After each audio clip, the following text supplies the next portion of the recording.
Can you see me? Now, I said that the religious stories or the stories we have in religion are in a foreign language. What is that language? It is icon- iconography, symbolism, and a few other words like to mean allegory in the manner things work, not the exact objects we are talking about. Now, see this in some places, we see in pictures mostly, in sculpture. So we see the sun on the right, the moon on the left, and the activity is happening in the middle. So you have to right away see that something is happening between the day and the night.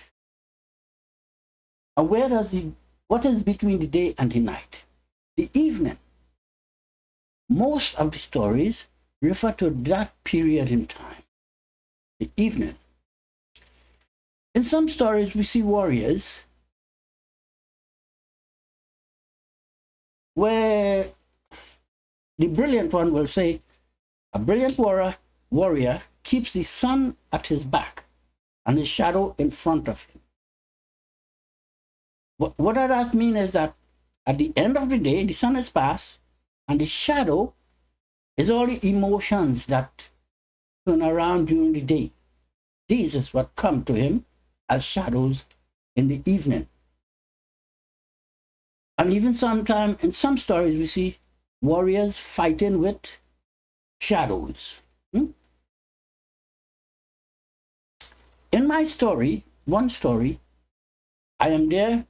To my right is Karan, and to my left is Gaturkach. And I said, but Karan fights by day, Gaturkach fights by night. Where will they meet? It's between the day and the night, the evening.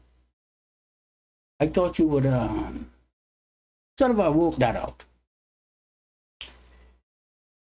So you see, if the day takes us by surprise, we go into the habitual living, the regular turn of emotions and chemistry and activity for the day. But if we are hoping for a change, we have to wait for it in an evening. We cannot do that after the sunrise if we have slept because the day is already set. We cannot do that during the day, any change, because the activities are already in progress. So you have to wait till the end of the day and then engage with the shadows.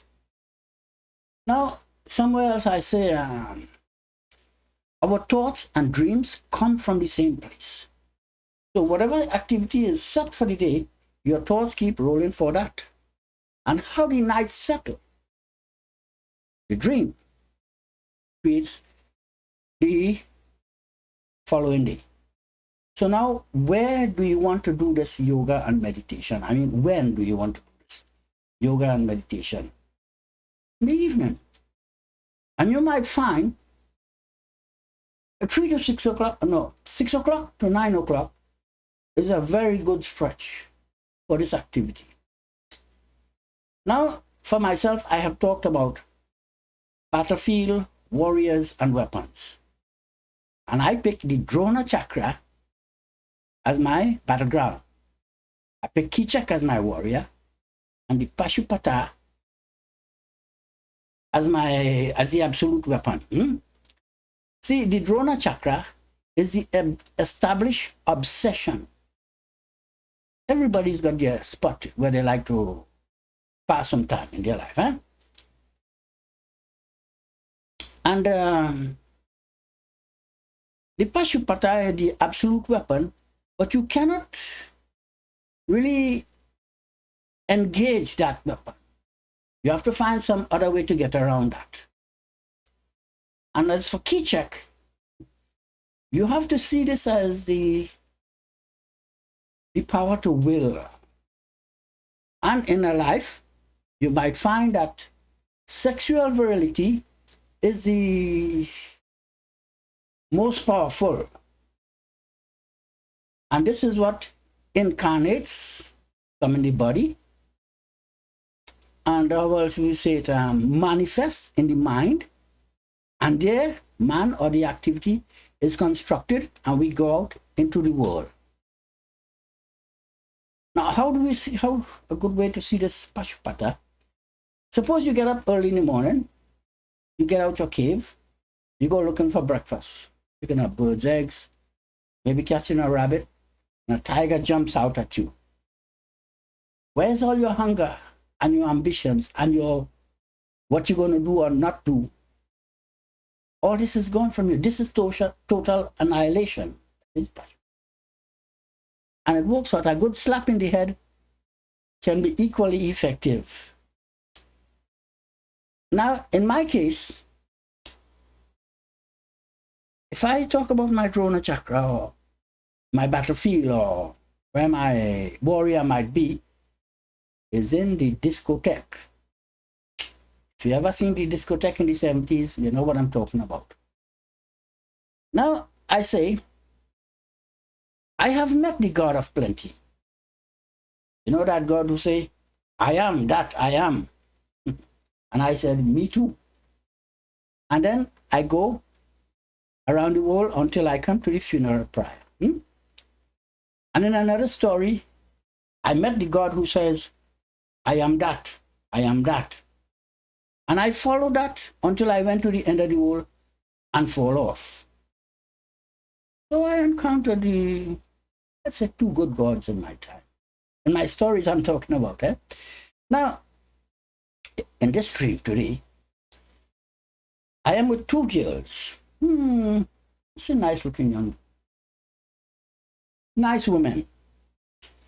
And the story is we should go somewhere like a prison or a jailhouse or something or a police station and get somebody. I don't know to do what, but that's what it is. And there's a small car. Two girls get in, one in the front seat, one in the back seat. So I get in the driver's seat. Standard car, I'm driving. And I realized I had some trouble getting into gear. Like I can't find 1, 2, 3, 4 like that, see? And one place the traffic came to a stop. It took me a long time to stop. So close, I thought I had an accident. But no, I didn't. And I said to these girls, you know about this place that we are supposed to be going? Is it on this road? And they say yes. Then I find myself in a discotheque, or where it's supposed to be a discotheque. Music is playing. And I have in my hand a pair of scissors. And I'm spinning this like I'm dancing, see? And I wake up with that. Now we see in some stories, say what kind of weapon a person might have. One guy had a slingshot. One guy had a saber. Another guy goes to war with a sword. Another one goes with bow and arrow.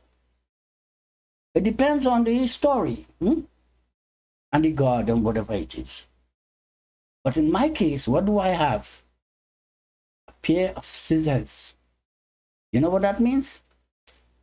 I am not engaging in battle. I am working with discrimination.